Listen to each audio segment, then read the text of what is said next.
आज हम film don 2 के बारे में जानेंगे। Don 2 the king is back 2011 में बनी हिंदी भाषा की एक्शन थ्रिलर फिल्म है जिसे फरहान अख्तर ने लिखा, सह-निर्मित और निर्देशित किया है। यह डॉन रीबूट सीरीज की दूसरी किस्त है।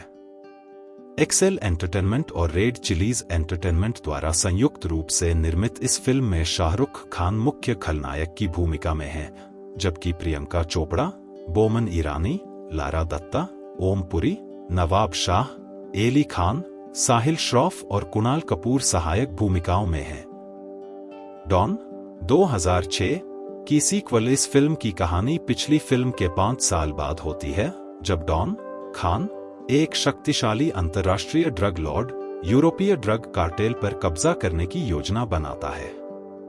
इस बीच रोमा चोपड़ा उसे पकड़ने के लिए इंटरपोल में शामिल हो गई है। फिल्म का साउंड ट्रैक शंकर एहसान लॉय ने तैयार किया था, जबकि जावेद अख्तर ने गीत लिखे थे। जेसन वेस्ट ने फिल्म के सिनेमैटोग्राफर के रूप में काम किया और आनंद सुब्या इसके संपादक थे। पहली फिल्म की सफलता के बाद अख्तर ने 2010 में एक सीक्वल की योजना बनाई थी, जो सफल नहीं हुई। इसके बाद 2010 की शुरुआत में इसकी आधिकारिक घोषणा की गई और उसी साल बाद में फिल्मांकन शुरू होने वाला था। मुख्य फोटोग्राफी बर्लिन में हुई, जहां इसे बड़े पैमाने पर शूट किया गया था। डॉन 2 को 23 दिसंबर 2011 को 2D और 3D प्रारूपों में रिलीज किया गया था, जिसमें तेलुगु और तमिल भाषाओं में डब किए गए संस्करण भी शामिल थे। फिल्म को आलोचकों से सकारात्मक समीक्षा मिली। इसकी कहानी, छायांकन, production design, sound track, background score, action sequence और कलाकारों के प्रदर्शन के लिए प्रशंसा मिली। $202.81 करोड़, 24 US डॉलर मिलियन से अधिक की बॉक्स ऑफिस कमाई के साथ डॉन 2 एक वैश्विक बॉक्स ऑफिस ब्लॉकबस्टर थी। अपनी रिलीज के समय यह फिल्म 2011 की तीसरी सबसे ज्यादा कमाई करने वाली हिंदी फिल्म थी। डॉन 2 को भारत में विभिन्न समारोहों में कई पुरस्कार मिले। 57वें फिल्म फेयर पुरस्कारों में डॉन 2 को सर्वश्रेष्ठ फिल्म, सर्वश्रेष्ठ निर्देशक फरहान और सर्वश्रेष्ठ अभिनेता खान सहित 5 पुरस्कार मिले और 2 पुरस्कार जीते, सर्वश्रेष्ठ एक्शन और सर्वश्रेष्ठ साउंड डिजाइन। आइए अब फिल्म की कहानी को शुरू करते हैं। फिल्म के शुरुआत में डॉन की घटनाओं के 5 साल बाद यूरोपीय ड्रग कार्टेल के मालिक डॉन की हत्या के बारे में चर्चा करने के लिए मिलते हैं, क्योंकि वह उनकी कीमतों में कटौती करके उनके व्यवसाय को खतरे में डाल रहा है। पिछले 5 वर्षों से थाईलैंड में रह रहा डॉन कोकीन की खेप लेने के लिए एक सुदूर बस्ती में जाता है। वह अपने ही सहयोगियों से घिर जाता है, जो बताते हैं कि उन्हें यूरोपीय लोगों द्वारा एशिया से उनके कोकीन को यूरोप में बिक्री के लिए खोलने का सौदा पेश किया गया था।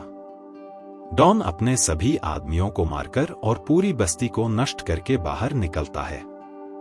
वह मलेशिया लौटता है, जहां वह जासूस मलिक और रोमा के सामने आत्मसमर्पण कर देता है, जो इंटरपोल में शामिल हो गए हैं।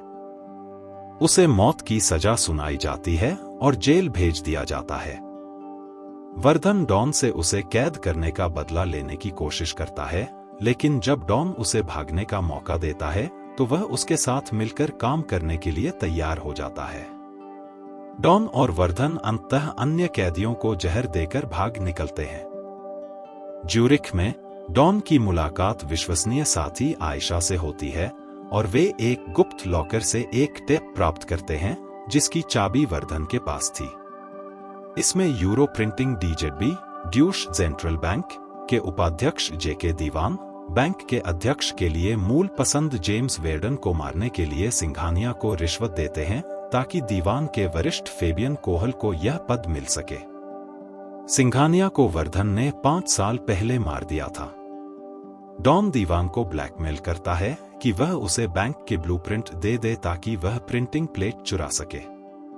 डॉन भाग जाता है और जब्बार को उसके बदले काम करने के लिए रिश्वत देता है। कोई और विकल्प न होने पर दीवान उसे मूल ब्लूप्रिंट देता है।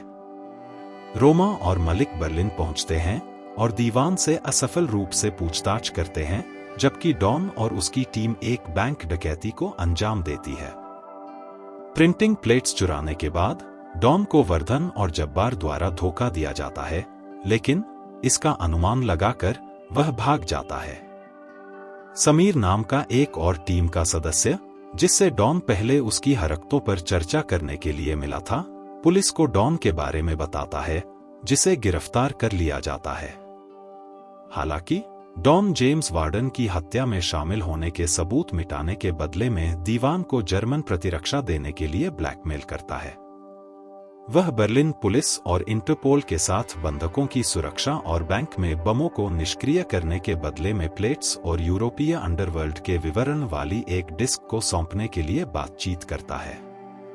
डॉन और रोमा वर्धन के गुंडों के साथ खूनी लड़ाई के बाद पहुंचते हैं और खुद को एक गतिरोध में पाते हैं।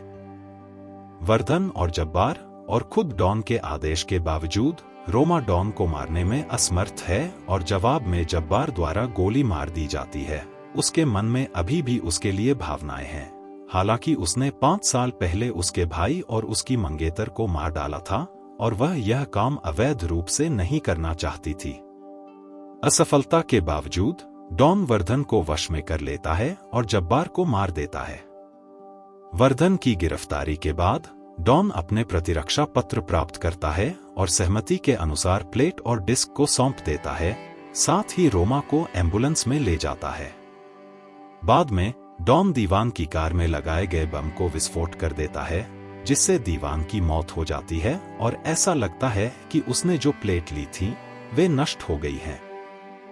अंतिम दृश्य में यह पता चलता है कि डॉन के पास अभी भी असली करेंसी प्लेटें हैं, क्योंकि कार विस्फोट में नष्ट हो गई थी जो नकली थी।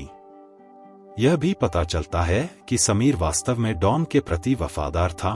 पुलिस को सूचित करना डॉन की योजना का हिस्सा था और डिस्क में वास्तव में यूरोपीय कार्टेल मालिकों के नाम हैं, जिन्होंने डॉन की हत्या की साजिश रची थी।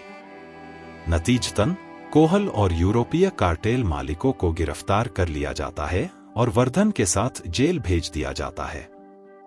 वर्धन और यूरोपीय मालिकों को हराने में सफल होने के बाद डॉन समीर और आयशा के साथ यूरोपीय अंडरवर्ल्ड का राजा बन जाता है। अब फिल्म समाप्त होता है।